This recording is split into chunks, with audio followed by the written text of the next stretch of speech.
ASEAN fixed income market continues to perform well as of end 2019, driven by monetary easing by central banks across the region. In local currency terms, ASEAN contributed about 5.6% return, largely driven by the Philippines. Malaysia, Indonesia and Thailand contributed about 3.2%.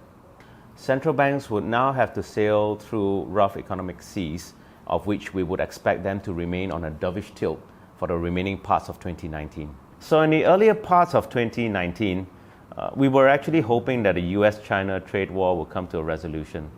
So that didn't happen, and in fact, what happened was we had a larger or more deeper slowdown on growth.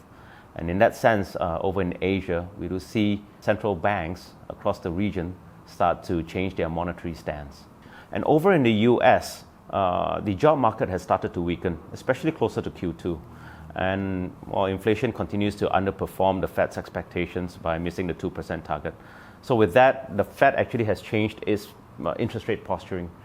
From late last year, around October, we were talking about 3 rate hikes. Today, we are talking about 2 rate cuts.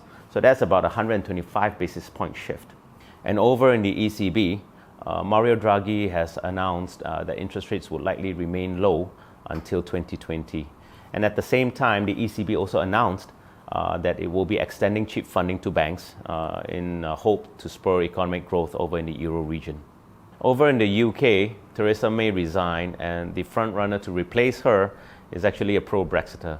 So come 31st of October, when UK is supposed to leave the EU, it looks like it's a tall order for the UK to strike a deal with the Eurozone. In any environment whereby there's a slowdown, it is only natural for any government to enact monetary or fiscal policy easing, or both. In this sense, what the US government, or actually the US Fed did, was really to start to posture interest rate to a more dovish tilt. At the same time, we saw this with the ECB too. And over in Asia, China has really enacted its own monetary easing and some structural changes in terms of trying to boost its own economy given this slowdown, predominantly driven by the trade war that's between them and the US. And over in ASEAN, if we talk about Malaysia and we talk about Philippines, we have already seen a 25 basis point cut. And then also, I think market consensus are looking for Indonesia probably for 1 cut towards the end of the year. So if we are looking at the US market today, investors are pricing in pretty much a 2-cut scenario, which is about 80% chance. In that sense, we believe that the 10-year US Treasury would trade around the 1.9 to 2.1% range. So if you are a US dollar asset investor, particularly fixed income, I believe being in a long duration strategy would still make sense. Over in Malaysia, we have already seen the central bank reducing interest rates by 25 basis points, and we believe that this dovish tilt will continue to remain for the rest of 2019. And in that respect, would be supportive of the fixed income market over here.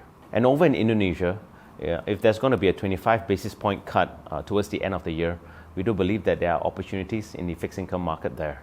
Over in Thailand, the 2-year and 10-year government bond spreads have tightened from 60 basis points to about 30 basis points.